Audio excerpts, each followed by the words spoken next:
राम जी ने कहा भैया केवट नौका लेके आओ। मांगी नाव न केवट आना, केवट नहीं आया। क्यों? कहा ये तुम्हारे मर्म में। केवट कहते हैं मैं आपके मर्म को जानता हूं सरकार। राम जी मन ही मन सोचे जिन ब्रह्म के मर्म को जानते जानते बड़े बड़े संत महात्मा महात्मा पुण्यात्मा धर्मात्मा थक गए, लेकिन जान नहीं पाए उनके मर्म को ये अनपढ़ केवट जानते। राम जी ने कहा भैया कौन सा मर्म जानता है? चरण कमल रज कहो सब कहानी, मानुष करे मूली कछुआ। का मैंने सुना है प्रभु आपके चरणों में कोई जड़ी बूटी लगी है। कैसी जड़ी लगी? आपका चरण जहां लगता है वो मानव बन जाता है। आपका चरण पत्थर से लगा वो क्या बन गया? औरत बन गया। जोत सिला भाई नारी सुहाई, पावन तेरा काट कठिना। प्रभु पत्थर को तो स्त्री बनने में समय लगा होगा, हमारी तो नौका है, ये तो ज्यादा समय भी नहीं है। और कहीं हमारी नौका औरत बन गई तो बड़ा गड़बड़ हो जाएगी। अब क्या गड़बड़ होगी? हे प्रतिपाल हो सब परिपालो,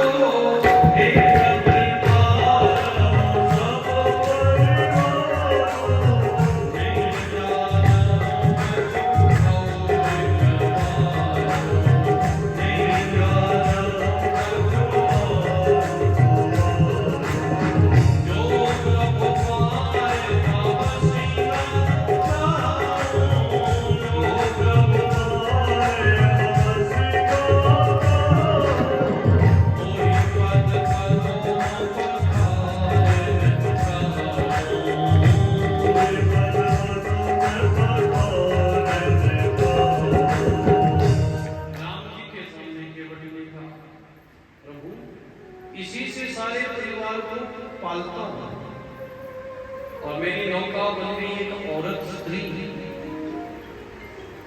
तो कमाऊंगा क्या? और एक नौका औरत बन गई तो खाऊंगा क्या? और पहले से घर में पत्नी है वो पूछे कि दूसरी कहां से आई तो बताऊंगा क्या? बोलो सीताराम। लक्ष्मण जी बोले भगवान को समझा सकता है, पत्नी को नहीं समझा सकता। केवट ने कहा भगवान को समझाना आसान है और श्रीमती को समझाना, बोलो सीताराम भगवान। जोर से बोलो, श्रीमती जी को समझाना उससे भी आसान है, बोलो सीताराम भगवान। अमाता केवट भगवान का एक भक्त है, लेकिन कैसा भक्त है? निष्काम तत्व का भक्त है। कौन सा भक्त है? भगवान की शरण में दो प्रकार के भक्त जाते हैं। एक जाते हैं सकाम, किसी कामना की पूर्ति है। एक जाते हैं निष्काम, उन्हें लेना नहीं है कुछ भी भगवान से, लेकिन फिर भी भगवान से इतना प्रेम है कि उनको देखे बिना, उनके दर्शन बिना एक दिन भी उनका बीतता नहीं है। केवट भी निष्काम तत्व का भक्त है, इसलिए थोड़ा अकड़ कर बात की है। धन्ना जाट भी अकड़ गए, अकड़े ना, और अपने हल में, अपने खेत में हल भी चलवाया। तो ये भक्ति ही ऐसी है माता, जब आप निष्काम तट के साधक बन जाते हैं तो फिर आपकी बातों को तो गोविंद भी सुनता है। अमाता से जो केवट ने कहा मेरा तो घर परिवार सब भूखा मर जाएगा। राम जी बोले भैया तो फिर नौका में कैसे चढ़ाए? केवट ने कहा पद कमल धोई चढ़ाऊना बना नाथ उतराई चढ़ो पद कमल धोई चढ़ाऊना बना नाथ उतराई चढ़ो मोहि राम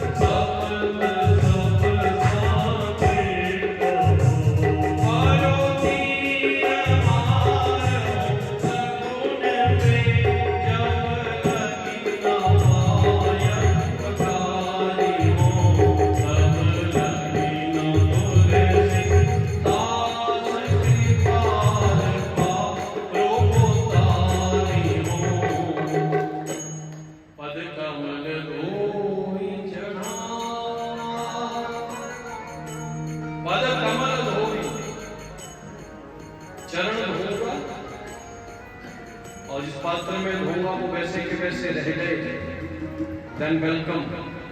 और उसमें कोई गड़बड़ होगी तो अपना कुछ और कर लीजिएगा इंतजाम। और जब केवटी ने ये बातें कही हमारे राम लला सरकार मुस्कुरा रहे हैं। और क्या हुआ सुनी केवट के में प्रेम बेहसे करुणाएं चितई जानकी लखन तना। केवट की अटपटी बातें सुनकर आज राम जी मुस्कुराए। कितने दिनों बाद जब से वनवास में आए हैं राम जी आज मुस्कुराए हैं। मुस्कुराए तो क्या हुआ चितई देख रहे हैं किस तरह जानकी जी को और लक्ष्मण जी को। और इन दोनों को देखकर क्यों मुस्कुराए राम जी? इन दोनों को देखकर इसलिए मुस्कुराए माता और सज्जनों क्योंकि राम लला सरकार सीता जी की तरफ देखकर इसलिए मुस्कुराए कि सीते तुम्हारे पिता ने जब तुम्हारा कन्यादान हमें किया उनको भी धोने को चरण का अंगूठा ही मिला। ये देगा कुछ नहीं धोएगा दोनों चरण और रोक तुम भी नहीं पाओगी श्रीमती जी। और लक्ष्मण जी को देखकर इसलिए मुस्कुराए कि भैया लक्ष्मण जब बचपन में तुम हमारे पलने में सोते थे तो हमारे अंगूठे को चूसे बिना तुम्हें नींद नहीं आती थी। आज तुम्हारे सामने दोनों चरण धोएगा उनका पुण्य ले जाएगा लेकिन आप कुछ भी कर नहीं पाओगे। फिर दूसरा कारण मुस्कुराने और तीसरा कारण राम जी का जब विवाह हुआ ना तो राम जी के श्री चरणों की सेवा मिली माता सीता। पहले चरण सेवा करते थे हमारे लक्ष्मण जी महाराज। तो दिन प्रतिदिन लक्ष्मण जी की सेहत उतरती जाती है। माताओं सज्जनों जैसी सेहत उतरती जा रही है तो राम जी ने पूछा लक्ष्मण उर्मिला सेवा ठीक नहीं करती क्या? नहीं प्रभु उर्मिला तो सेवा बढ़िया करती तो फिर सूखता ही जा रहा है। बात क्या है? आपके चरणों की सेवा नहीं होती थी तो सेवक सूखेगा नहीं और क्या होगा? तो एक काम करना 3-4 दिन बाद हमारे यहाँ होली है और सूर्य वंश की परंपरा थी होली के दिन देवर जो भी भाभी से मांगेंगे भाभी को देना है। तो मांग लेना चरण सेवा। और तीसरे दिन होली खेली गई। राजा दशरथ ने कहा देवी पुत्री सीते अब हमारे यहाँ की परंपरा है कि तुम बड़ी बहू हो तुम्हारे देवर जो मांगे वो तुम उनको उपहार देना। तो भरत जी आए कहा भैया भरत क्या दूं? भरत जी ने कहा मेरा राम जी के चरणों में मरते दम तक प्रेम कीजिए। प्रेम कभी कम ना हो। जो प्रेम गली आया नहीं प्रियतम का ठिकाना क्या जाने जिसने कभी प्रेम किया ही नहीं वो प्रेम निभाना क्या जाने। मेरे राम जी के इसी चरणों में मेरा प्रेम अंतिम सांस तक माने का कथा। हमारे शत्रुघ्न भैया शत्रुघ्न क्या दे? शत्रुघ्न जी बोले राम ते अधिका राम करिदासा। मेरा प्रेम राम सेवक आदरणीय ज्येष्ठ भ्राता भरत जी के श्री चरणों में सदा है। भैया ने आशीर्वाद दे दिया। अब आए लक्ष्मण। भैया लक्ष्मण क्या दे? लक्ष्मण जी बोले हमें राम जी के दोनों चरणों की सेवा दे दीजिए। और माता सीता बेहोश। बड़े बड़े नीम हकीम वैद्य राज वैद्य बुलाए औषधियां खिलाई जानी। सीता जी होश में नहीं आ गई। सब कुछ लक्ष्मण क्या मांगा तुमने? जो सीता जी बेहोश हो गई और लक्ष्मण जी बेचारे घबरा गए थोड़े से। राम जी आकर बोले लक्ष्मण क्या मांगे? क्या मांगा? लक्ष्मण टेढ़ी नजर से देखा। नहीं तो बोला था मांग लेना चरणों की सेवा। बोले दोनों की मांग ली क्या? कहा तो जाकर भाभी के कान में बोल भाभी जी एक चरण तुम्हारा एक चरण हमारा। जब भी सेवा करनी हो इकट्ठे करेंगे। तब जाके कान में कहा एक चरण आपका एक चरण हमारा। तब सीता जी होश में आई तो कहा राम जी दोनों को देखकर इसलिए मुस्कुराए कि दोनों एक एक पैर के लिए झगड़ रहे थे। ये केवल दोनों पैर धोएगा, दोनों के सामने धोएगा और दोनों रोक नहीं पाएंगे। बोलो सीताराम भगवान। और एक और कारण मुस्कुराने का हमारे राम जी के क्या? राम जी के मुस्कुराने के और कारण बताया गया। कौन सा? कहते हैं जो केवट है। एक क्षीर सागर का एक कछुआ था और हमारे लखनलाल जी शेषनाग जी और जैसे कहते इस कछुए को पता लगा क्षीर सिंधु में राम रहते हैं तो यहाँ गया क्षीर सागर में भगवान का दर्शन करने। जैसे तैसे चढ़े। चरण के पास पहुंचने वाले तो शेष जी ने देखा कछुआ चढ़ के नीचे गिरा था। ये दोबारा चढ़ा फिर गिरा दिया। तीसरी बार चढ़ा और फिर गिरा दिया। और चौथी बार जैसे इसने कोशिश की तो राम जी के सामने सामने कहते शेष जी ने धनुष मारा और छुट्टी की। अब वही कछुआ बनकर आया केवट और वही शेष जी बनकर आए लक्ष्मण। तो कहा कछुआ रूपी केवट ने वहां आया था चरण में प्रणाम करने। आपने प्रणाम करने नहीं दिया। यहाँ प्रणाम भी करूंगा धोऊंगा भी। है हिम्मत तो रोक के दिखाओ। बोलो सीताराम भगवान। राम जी मुस्कुराए और केवट ने कहा नाथ नहीं धुलाने में आपकी मर्जी। और जब तक आप नहीं बोलोगे तब तक हम भी नहीं धुएंगे। और राम जी चुप खड़े। केवट भी मौन हो गया। केवट सोचा देखो हम ज्यादा ही बदतमीजी तो नहीं कर रहे अपने नाथ से। तो केवट ने कहा प्रभु अगर बोलने में शर्म आ रही है ना तो एक काम करो सिर इशारा ही कर दो हमको हम धो देंगे। केवट निवेदन करता है बात छोटी है सिर को हिला दीजिए। बात छोटी है सिर को हिला दीजिए। पांव अपने प्रभु जी धुला दीजिए। पांव अपने प्रभु जी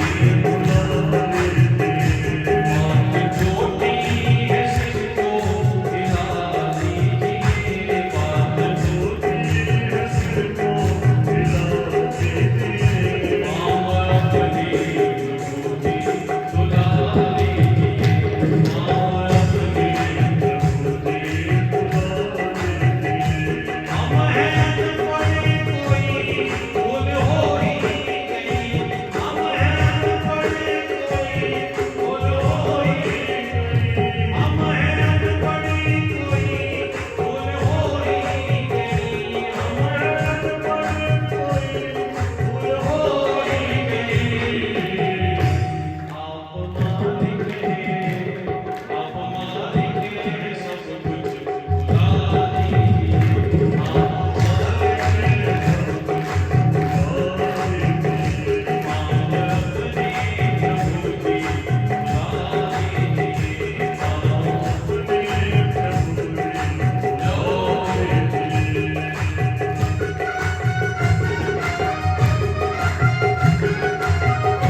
और राम जी ने देखा केवट का भाव, इसलिए राम जी ने कहा बेटियां जल पाय पखारो, बेटियां जल पाय पखारो, ओत विलंब होकारे पारो, ओत विलंब होकारे पारो, बेटियां जल पाय पखारो, बेटियां जल पाय पखारो, ओत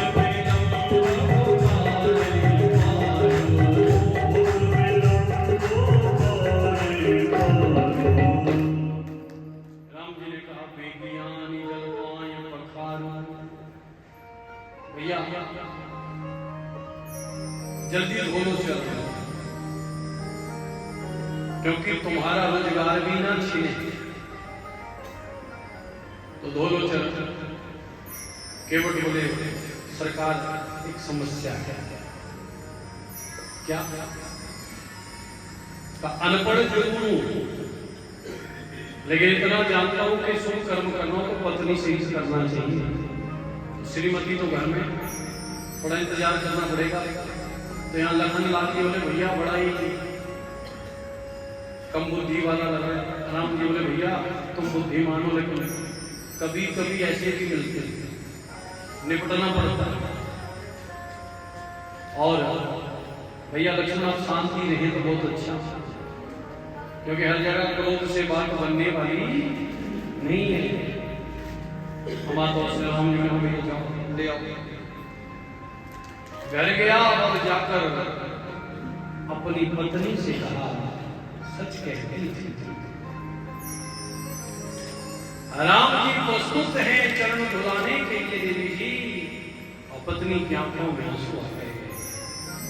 काश आज घर में कोई सोने का पात्र होता तो अपने राम के चरण स्वर्ण के पात्र में हुए थे। हे प्रभु इतनी निर्धनता हमें क्यों दी कि आज प्रभु के चरण, आपके ही श्री चरण धोने के लिए कोई पात्र नहीं है। केवल बोले नहीं, धातु में राम जी के चरण नहीं धोए जा सकते, क्योंकि संत को और जैसी वनवास श्री राम जी को मिला है, ऐसी अवस्था में राम जी को तो धातु का स्पर्श भी निषेध है। तो हम सेवा तो करेंगे, लेकिन अपनी सेवा के कारण उनका नियम भंग ना हो, ये भी हमें ध्यान रखना। तो कैसे धोएंगे चरण? कहा नौका में राम जी बैठे, तो नौका था उद्धार हो जाएगा नौका। लेकिन नौका जब भी डूबने वाली थी तो बचाने आया कठौता और कठौती। कौन कौन? लकड़ी का होता है डिब्बा जिससे पानी भर भर के निकालते, वहां पे दो थे, कठौता और कठौती। बोले कठौती में धोएंगे। यहाँ भी इसने अपना विज्ञान लगाया केवल, और बोली कठौती में। अब इसने सुना है पत्थर बना औरत, कठौता हो सकता है औरत बने, कठौती हो सकता है पुरुष बने। अगर कठौती पुरुष बन गई तो फिर तो अपने मजे मजे, क्यों हम अपना वहां पे हेड ऑफिस खोल लेंगे, नौकरी करेगा, नौका चलाएगा, वो पैसे कमाएंगे हम। इसको लगा कि जिस चीज से पैर लगता है उससे विपरीत लिंग में परिवर्तित होता है। जैसे कठौती में धोएंगे तो कठौता बनेगा, कठौते में धोया तो स्त्री बन गई, और स्त्री बन गई तो एक तो श्रीमती पहली है, और दो के महाभारत में हमको बचना चाहिए। बोलो सीताराम भगवान। इसलिए कहा कठौती में धोएंगे, और कठौती के पीछे और विज्ञान लगाया। कौन सा? ये जो लकड़ी का कठौता होता है, इसमें जब जल डालते हैं, चरण धोने के बाद वो जल बड़ी देर नहीं रहेगा, लेकिन लकड़ी में जल पड़ा हो तो कई दिनों तक उस जल का प्रभाव उसमें रहता है। और फिर उस कठौती में रोज आटा गूंद गूंद कर रोटी पकाया करेंगे। राम जी के श्री चरणों से जो कठौती लगी होगी, उससे फूले हुई आटे की रोटी को जब हम खाया करेंगे, दिन प्रतिदिन निर्मल बुद्धि पाया करेंगे। ये भी एक भावना के बड़ी पत्नी बोली, बहुत अच्छी बात है। और माता और सज्जनों, अब नगरी वालों को रोक दिया था, सबसे कहा चलो चलो चलो, और सबसे पहले अपने बेटे भेजे, बच्चे जाओ वहां एक थोड़े से सांवले से खड़े घेर लेना चारों तरफ से, क्योंकि हमको उनके चरण धोने ही है, और एक बार नहीं कई बार धोएंगे। माता और सज्जनों, पलटन पहुंच गई, साड़ी की सारी केवट की पहले, गांव वालों को कहा चलो आज तुम्हें राम जी का दर्शन कराएंगे। माता और सज्जनों, केवट पूरे गांव को लेके, लक्ष्मण जी बोले भैया पूरी बारात लेके आ गया, वक्त तो हाल। राम जी बोले भैया केवट आ रहा है, तुम चुप ही रहिए, और जिसके बस पड़े हैं उसके हिसाब से रहना पड़ेगा। अब केवट आया, अगर उनको चरण धोने, भगवान बोले हाँ जल्दी करो, बेगी आई जल पाए पखारू, होत विलंब उतार ही पाओगे, विलंब हो गया। गंगा मैया के पास केवट गए, पदनख नीर की देव सरी हर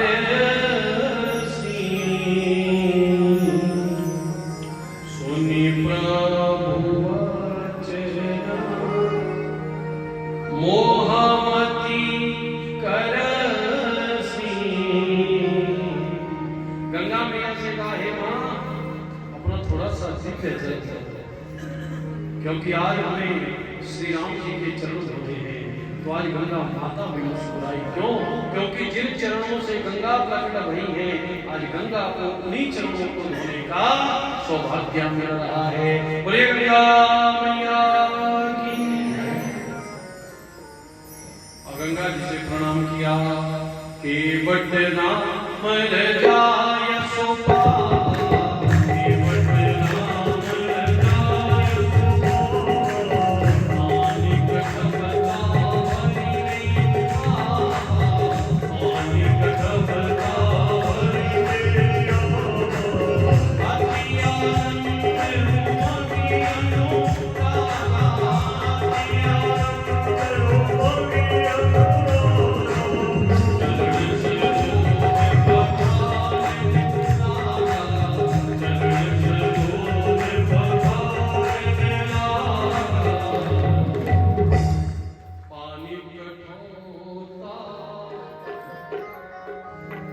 भाई ले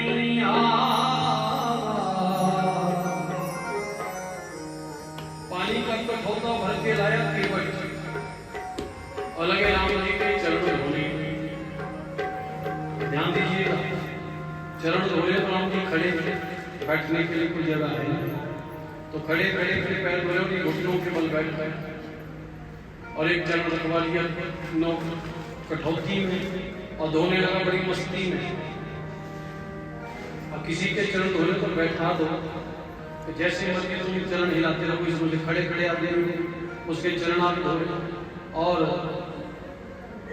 घुटनों के बल बैठे हो तुम जमीन पे, फिर अपने हाथ पे धो रहे हो तो उसका तो बेचारे का बैलेंस नहीं जाएगा। और ये भी बड़ी मस्ती में धोने लगा, हिल हिल के धो रहा है। लक्ष्मण जी बोले भाई साहब ये कौन सा तरीका चरण धोने का? हमको तो ऐसा ही आता है, आपको समस्या सी। राम जी बोले भैया समस्या तो कोई नहीं है, लेकिन तो जैसे हिल रहा है ना हमको ये लग रहा है चरण धोते धोते हम गिरना पड़ेगा। केवट ने कहा नाथ इस अनाथ के माथ पर हाथ अपना धर दीजिए और आज इस अनाथ को सनाथ कर दीजिए।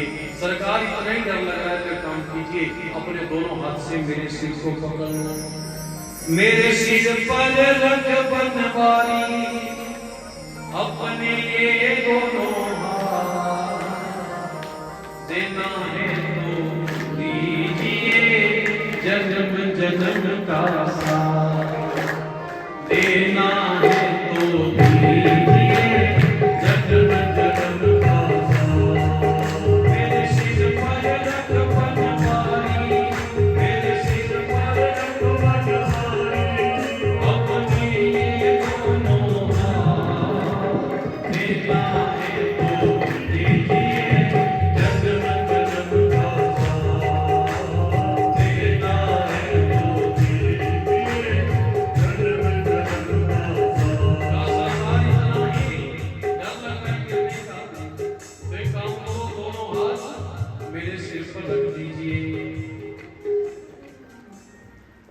लक्ष्मण बोले भैया रखो सिर पे हाथ, क्या पता बेअकल को थोड़ी तो अकल आए। दोनों हाथ रख दिए सिर पर और जैसे दोनों हाथ सिर पर रखे देवताओं में फूल बरसाए। धन्य है ये केवट जिसके सिर पर हमारे प्रभु ने दोनों हाथ कृपा के रख दिए हैं। लोग एक हाथ के लिए तरसते हैं, भगवान पूर्ण कृपा बरसा रहे हैं। ये केवट की भक्ति का फल है। अपैल हुए प्रभु कृपाई के बुलायला घर नहीं बंदी के चले चमोदिसी बैठे घेरी घेरी।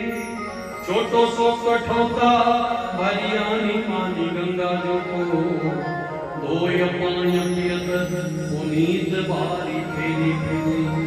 तुलसी सराहो ताको भागत सानुराग सो बरजे सुमन जे जे कहे तेरी तेरी।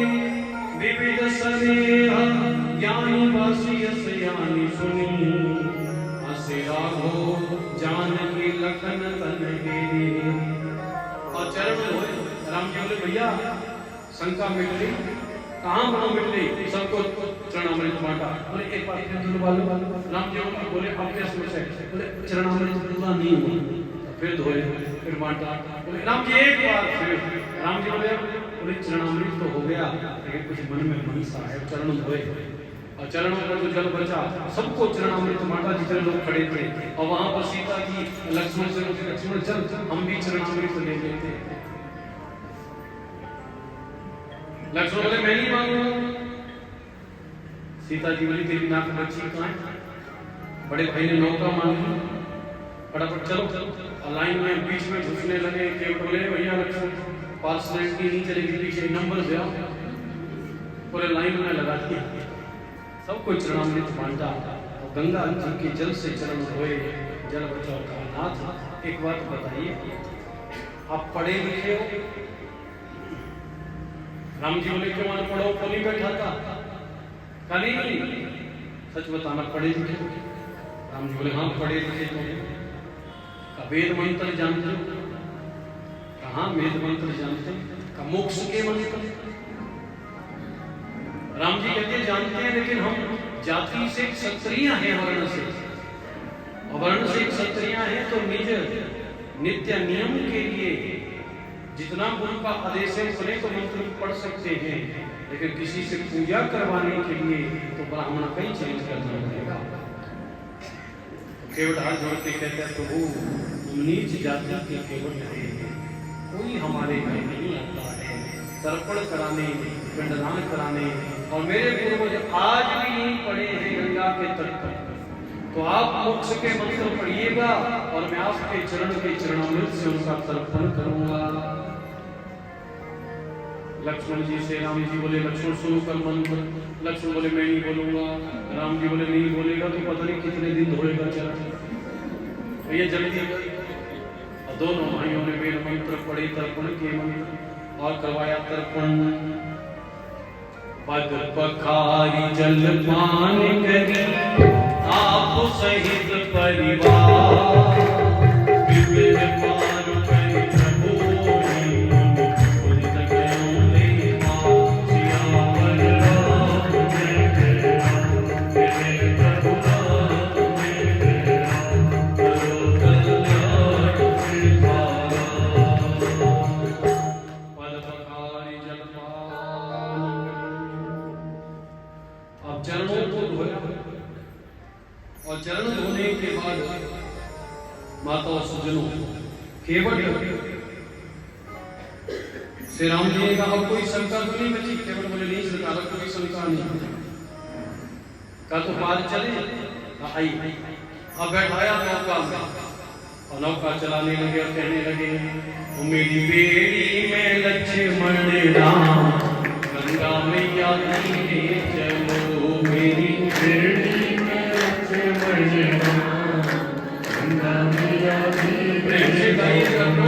क्योंकि केवट राम जी को पार कर रहा है, राम जी केवट को पार कर रहे हैं, और इस बात से हम आप भी सागर से पार हो यही निवेदन करना है। क्या तो मेरी नैया में लक्ष्मण राम गंगा मैया धीरे चलो,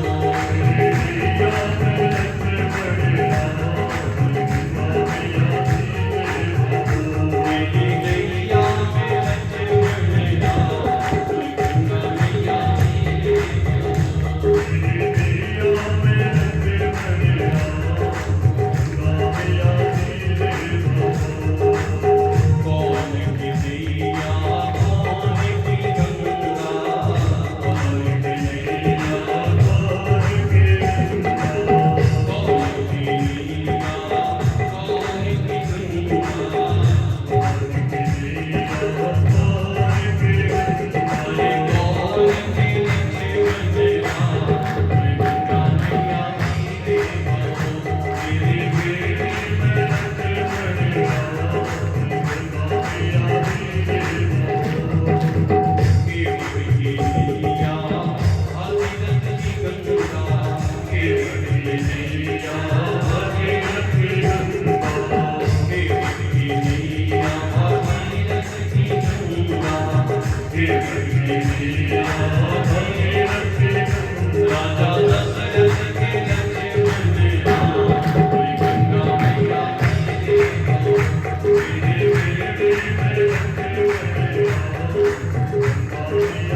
बैठाया राम जी को, सिया जी को, लक्ष्मण जी को, निखाद राज को, और नौका चली।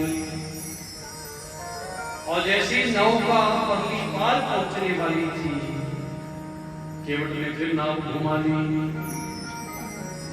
जिस तरफ है उस तरफ चल पड़ा। लक्ष्मण से भैया भी क्या कर रहे हैं? राम जी लोग सकते कुछ भूल गया हूं पहली बार, और फिर आए फिर घुमा दी। जब 3-4 चक्कर लगवा दिए, राम जी बोले भैया केवट क्या कर रहे हो? केवट बोले प्रभु कितने दिन का वनवास मिला है? राम जी कहते हैं 14 वर्ष। का तो कोई नियम बना के चलो कि इतने दिन में यहाँ रहना का नहीं, का तो आपके चरणों की सौगंध के खाता हूँ, साल भर मेरी नौका में रहो, दिन रात चलाऊंगा, पल पल आपका दर्शन पाऊंगा, और आपको देख देख कर मैं बहुत सागर से जाऊंगा। राम जी बोले सो तो ठीक है भैया, लेकिन ये तो गोल गोल चक्कर लगा रहे हैं, उनको चक्कर आ रहा है। केवट ने फटाफट बात पकड़ी, वाह सरकार वाह, खुद को 4 चक्कर में चक्कर, और इंसान को जो फंसाया 84 का चक्कर, उसकी क्या होती होगी हालत? बोलो सीताराम भगवान। आज ऐसे ही कहा 84 के चक्कर में इंसान को फंसाया, उनको 4 चक्कर में चक्कर आया। राम जी फटाफट बात बदले, अरे भैया उनको नौका में बैठने का अभ्यास नहीं है। तो केवट ने कहा तुमको अगर इतना ही डर लग रहा है तो लीजिए मेरा हाथ पकड़ लीजिए। और राम जी ने हाथ पकड़ा, और आज हाथ पकड़ा राम जी ने, ध्यान देना, आज राम जी ने केवट का हाथ पकड़ा।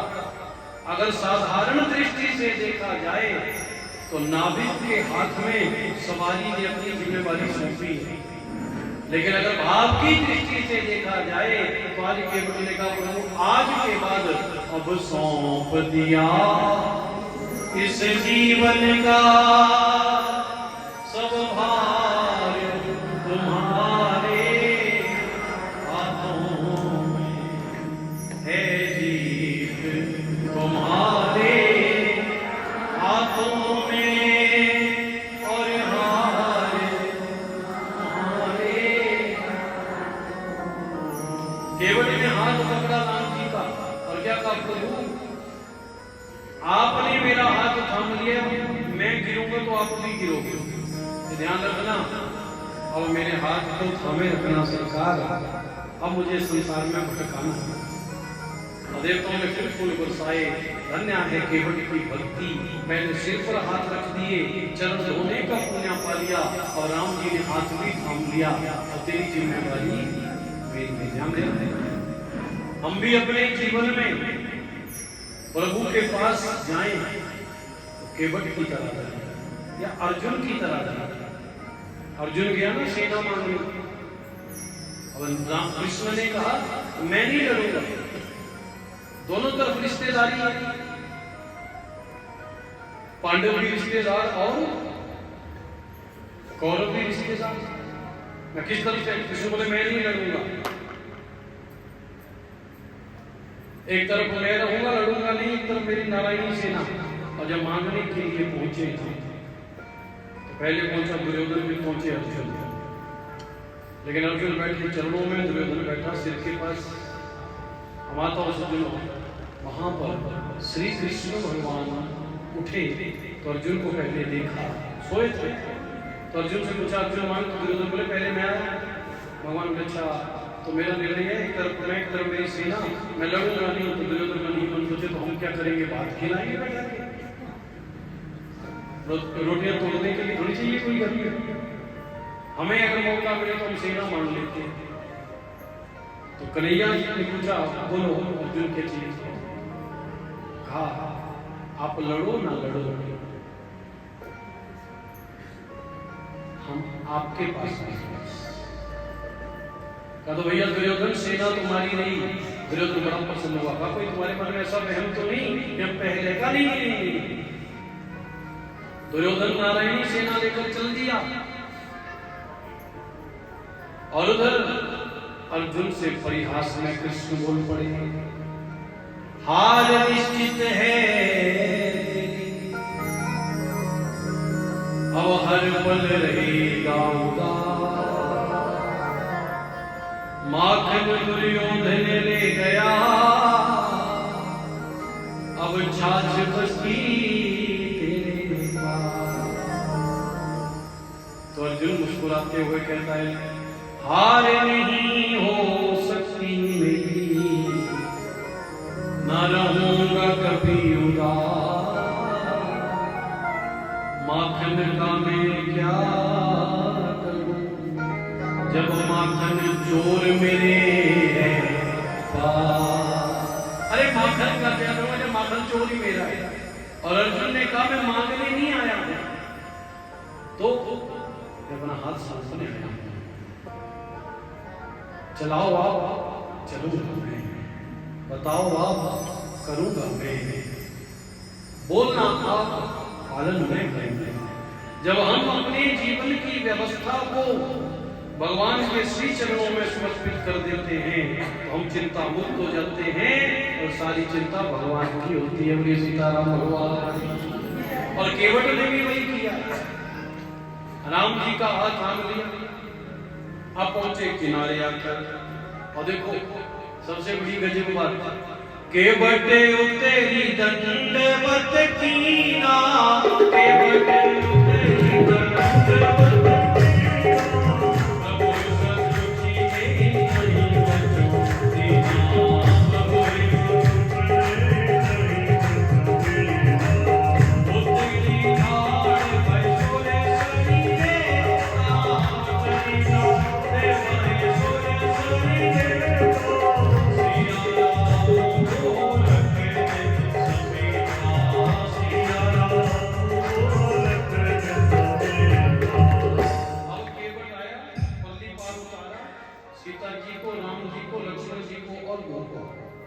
और अब किया प्रणाम। क्या किया? जोर से बोलो। और तक नमस्ते भी नहीं की, सीधे ना ही की, नहीं लाऊंगा लौटा। किसी ने पूछा भैया केवट इतने बड़े विशेष मेहमान आपके राजा के, प्रणाम उन्होंने किया। केवट बोले अगर प्रणाम कर देता ना तो मर्जी नहीं करवा पाता। किसी के सामने कोई झुक जावे ना, नतमस्तक हो जाए ना, तो फिर उसे जिसके चरणों में वो नतमस्तक होते हैं उसकी सुननी पड़ती है, अपने भी सुना सकते हैं। लेकिन हमें अपनी करानी थी, इसलिए पहले अपने मन की करा ली, अब किया चरणों में प्रणाम।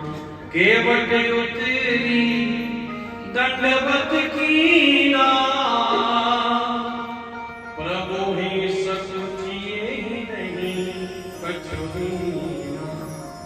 और राम जी के मन में आया, देखो केवट ने इतना बड़ा उपकार किया है, से कुछ देना चाहिए, लेकिन राम जी के पास तो कुछ है नहीं है। बाबा लिखते हैं, पिया ही की सिया ज्ञान निहारी, पिया ही की सिया मनी मोदरी मन मुदित उतारी, मनी मोदरी मन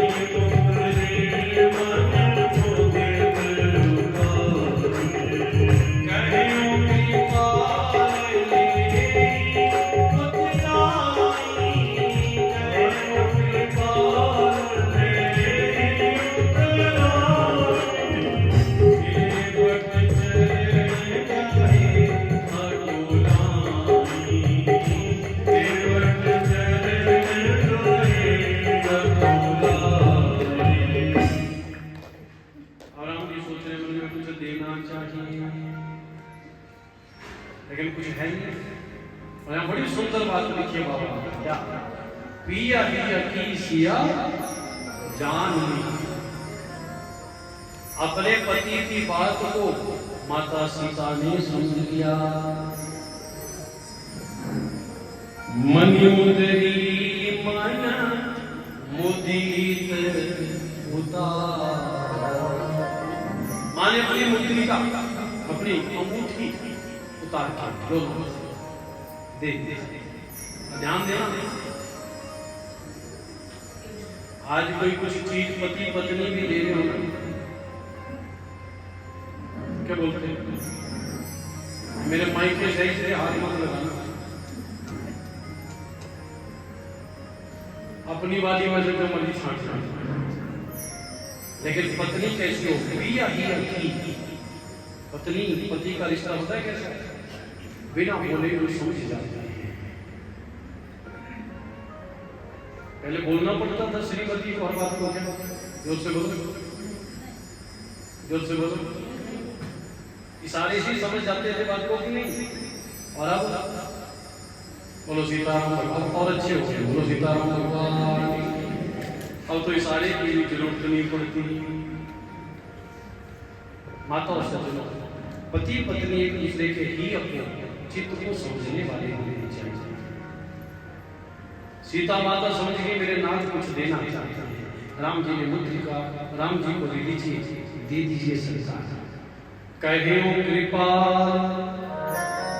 नहीं उतराई, तो उतराई, लेकिन केवट चरण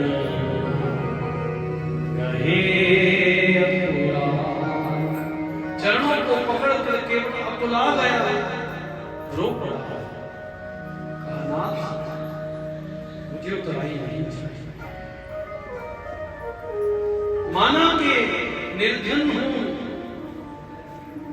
मजबूरियों में जिंदगी को हमने जिया है, लेकिन इतना भी किया नहीं होना कि मेरी मां के शरीर पर एक गहना है सिर्फ, मैं वैसा भी नालायक तो नहीं कि अपने स्वार्थ के लिए अपने मां के हाथ की अंगूठी तो भी नहीं। मैं जानता हूं मेरी सीता माता जब ब्याह कराई थी जनक जी के भवन में और आपके भवन में सोने चांदी श्रृंगार रत्नों की कमी न थी, लेकिन मेरी मां को जब बनाना पड़ा तो मेरी मां के हाथ में अंगूठी रह गई, और मैं इतना भी बेगैरत गिरा नहीं कि अपने मां से अंगूठी भी छीनूं, मुझे उतराई नहीं चाहिए। राम जी कहते हैं प्रेम से दे रहे हैं, केवट कहता है नाथ आज में काहू न पावा, मिटे दोष सुख दारिद्र दार। मैंने आज क्या नहीं पाया नाथ, मुझे सब कुछ मिल गया, अब मुझे कुछ नहीं चाहिए। राम जी कहते हैं प्रेम से दे रहे हैं। और केवट को लगा कि मुझे लगता है कोई भाव की बात समझ नहीं आई, तो केवट ने फिर एक उल्टी बात की। केवट कहते हैं प्रभु एक जाति वाले लोग लेना देना नहीं करते। लक्ष्मण जी बोले तेरी और हमारी एक जाति कैसे? केवट ने कहा धोबी से ना धोबी लेत, नाई से ना नाई लेत,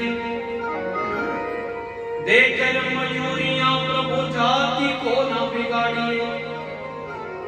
तुम जो आए मेरे घाट मैंने तो उतार दीने, और जब मैं आऊं तेरे घाट तुम मुझे उतारियो। का एक जाति के लोग ले लेने अच्छा, तेरी और हमारी एक जाति कैसे हो गई? तो केवट कहता है राम जी भव सागर के केवट, मैं गंगा जी का केवट, आप गंगा के तट पर आए, हमने बिल्कुल आपको सुरक्षित पार उतार दिया। नाथ जब मैं भव सागर में गोता खाऊं तो मुझे भी पार लगा दीजिएगा। सच्चिदानंद भगवान हमें भी पार कर दीजिएगा नाथ। राम जी ने कहा केवट ले लो। केवट ने निकाल कर दिया। बहुत कीन प्रभु लखन सिया, नहीं कछु केवट रे, विदा कीन करुणायतना, भक्ति विमला बरोले। बड़ी कोशिश की राम जी ने, सीता जी ने, लक्ष्मण जी ने, केवट ने कुछ नहीं कहा। हाँ आज कुछ नहीं हुआ, लेकिन फिर दीवारे मोहि जो देवा,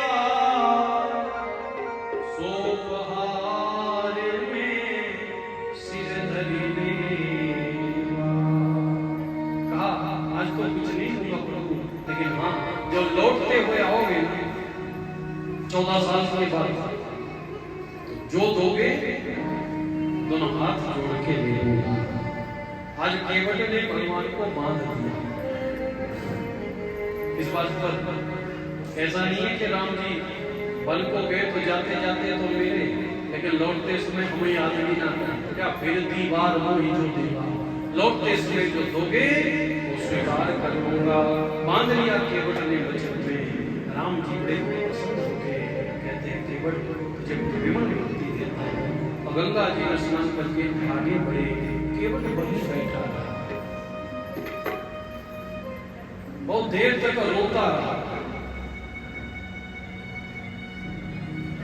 रोते रोते नौका चलाई पार गया। परली पार पत्नी खड़ी थी। पत्नी ने कहा तो रोते क्यों हो, आप पे राम जी की कृपा हुई है। केवट कहते हैं देवी मैंने बहुत अटपटी बातें की राम जी से, लेकिन मेरे राम इतने दयालु, इतने दया के